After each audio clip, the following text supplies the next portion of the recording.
అదే RTV app వార్తల్ని క్షణాల్లో చదివే అవకాశం ఉంటుంది. ఒక న్యూస్ పేపర్, ఒక టెలివిజన్ ఛానల్ మీ చేతుల్లో ఎప్పుడూ ఉంటాయి. గత ప్రభుత్వంలో సర్పంచులకు పెద్ద ఎత్తున విఘాతం కలిగింది. విధులు లేవు, నిధులు లేవు అన్నట్టు పెద్ద ఎత్తున నిరసనలు కూడా చేపట్టినటువంటి నేపథ్యం.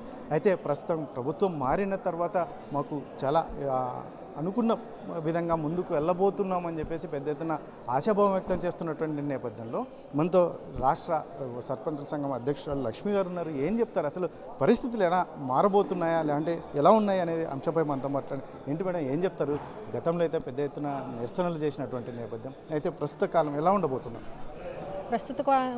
గతంతో పోలిస్తే ప్రస్తుతం స్వర్ణయుగం అండి. ఎందుకంటే గతంలో మేము విధులు నిధులు అధికారాలు లేకుండా చాలా ఇబ్బందులు పడ్డాం. అసలు సర్పంచులుగా ఎందుకు పోటీ చేసామని ఏడవని రోజు లేదు. కానీ ఈరోజు చూస్తే ప్రభుత్వం నిజంగా మంచి ప్రభుత్వం. ఇది వారు మంచి ప్రభుత్వం అనేది మంచి ప్రభుత్వం. ఎందుకంటే గ్రామాలకు మళ్ళీ పునర్వైభవం వస్తుంది. గ్రామాల్లో ఎన్నో వసతులు కల్పించుకుంటున్నాం. సీసీ రోడ్లు ఈరోజు మా గ్రామానికే దగ్గర 3 కోట్ల పైన వర్కులు మేము స్టార్ట్ చేసామండి. దానిలో భాగంగా సీసీ రోడ్లు వేస్తున్నాం, అలాగే కాలువలు నిర్మిస్తున్నాం, అలాగే ఇంటింటికి కుళాయిలు కూడా మనం పెట్టుకోగలుగుతున్నాం. మాకు దాదాపుగా 4,500 కోట్లు మొత్తం గ్రామ పంచాయతీ అన్నింటికి రిలీజ్ చేశారు ఈ ప్రభుత్వం వచ్చాక. అలాగే 16th ఫైనాన్స్ నుంచి 2,500 కోట్లను కూడా రిలీజ్ చేశారు. ఇంతకన్నా నిదర్శనం ఇంకేముంటుందండి? మంచి ప్రభుత్వం అనేది నిజంగా మంచి ప్రభుత్వమే. అంటే ఎక్స్పెషల్లీ ఒక బల్బు, స్ట్రీట్ లైట్కి సంబంధించి బల్బు వేసుకోవాలన్నా మాకు చాలా ఇబ్బందికరమైన పరిస్థితులు, కాలువలు కూడా క్లీన్ చేయలేకపోతున్నాం అని చెప్పినటువంటి పూర్తిగా మారే అవకాశాలు కనిపిస్తున్నాయి. మీరైతే ఇప్పుడైతే ఫండ్స్ వస్తున్నాయని ఆ ఫండ్స్తో, ఈ ప్రభుత్వం విడుదల చేసిన ఫండ్స్తో మీరు గౌరవంగా మీ విధులు నిర్వహించే పరిస్థితులు ఉన్నాయి. గతంలో ఒక లైట్ పోతే లైట్ వేసుకోవడానికి చాలా ఆలోచించేవాళ్ళం. ఒక మున్సిపాలిటీ ఒక కాలువ తీయాలంటే, ఒక పంచాయతీలో కాలువ తొలగించాలంటే దానికి కూడా చాలా ఇబ్బందులు పడేవాళ్ళం. ఎందుకంటే సర్పంచుల యొక్క సొంత డబ్బులు పెట్టుకొని ఊళ్ళో చిన్న కార్యక్రమాలు చేసుకునే వాళ్ళం.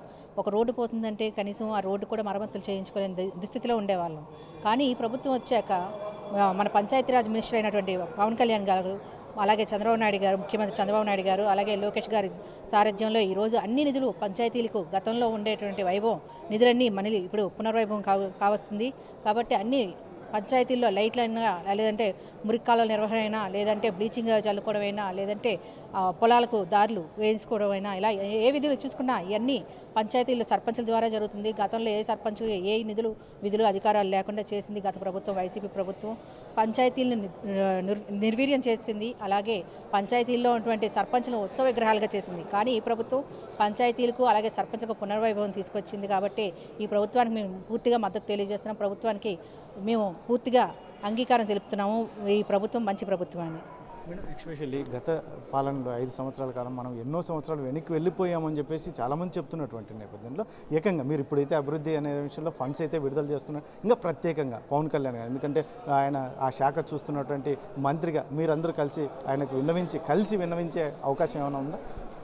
మేము గత నెలలో పంచాయతీరాజ్ మినిస్టర్ పవన్ కళ్యాణ్ గారిని, అలాగే ఉప ముఖ్యమంత్రి పవన్ కళ్యాణ్ గారిని కలవడం జరిగింది. దాదాపుగా 125 మంది సర్పంచులు అందరం కలిపి మా పంచాయతీరాజ్ ఛాంబర్ వ్యవస్థాపకులు వైవి రాజేంద్ర ప్రసాద్ గారి సారథ్యంలో వారిని కలవడం జరిగింది. మేము చెప్పినటువంటి ప్రతి అంశాన్ని, మేము చాలా సమస్యలను పంచాయతీరాజ్ మినిస్టర్ గారి దృష్టికి తీసుకెళ్ళాం. వారు ప్రతి సమస్యను సాలంకుశంగా పరిశీలించి పంచాయతీరాజ్ కమిషనర్ గారితో, కృష్ణతేజ్ గారితో మాట్లాడి ప్రతి విషయాన్ని మేము ముఖ్యమంత్రి గారి దృష్టి తీసుకెళ్తాము. అలాగే నాకు చేతనైనంత వరకు నేను ట్రై చేస్తాను. ప్రతిదీ సానుకూలంగా స్పందించారు. ప్రతి సమస్యను నిర్మూలిస్తామని చెప్పారు. మీకు ఏవైతే ఇబ్బందులు ఉన్నాయో, సర్పంచులుగా మీకు ఏవైతే ఇబ్బందులు ఉన్నాయో, అలాగే పంచాయతీలో ఏవైతే వర్కులు ఇంకా మీకు పెండింగ్లు కావాలి, అలాగే మాకు కొన్ని గ్రామాల్లో కమ్యూనిటీ హాల్ లేవని చెప్పాము, వాటికి కూడా సానుకూలంగా స్పందించారు. ప్రతి గ్రామంలో కమ్యూనిటీ హాల్ ఏర్పాటు చేస్తాము. ఎందుకంటే అందరూ కళ్యాణ మండపాలు చేసుకోవాలంటే అది సాధ్యపడే పని కాదు. అలాగే గ్రామాల్లో చిన్న ఇప్పుడు ఇది బైబ్రికేషన్ వచ్చి ఇప్పుడు గ్రామాల్లో ప్లేసులు కూడా కరువు అయ్యాయి. కాబట్టి గ్రామాల్లో కమ్యూనిటీ హాల్లో నిర్మిస్తామని చెప్పారు. అలాగే ప్రతి విషయం వారి దృష్టి తీసుకెళ్ళాము. సర్పంచుల యొక్క హక్కుల గురించి తీసుకెళ్ళాం, విధుల గురించి తీసుకెళ్ళాం, అన్నిటి గురించి తీసుకెళ్ళాం. వారు సానుకూలంగా స్పందించారు.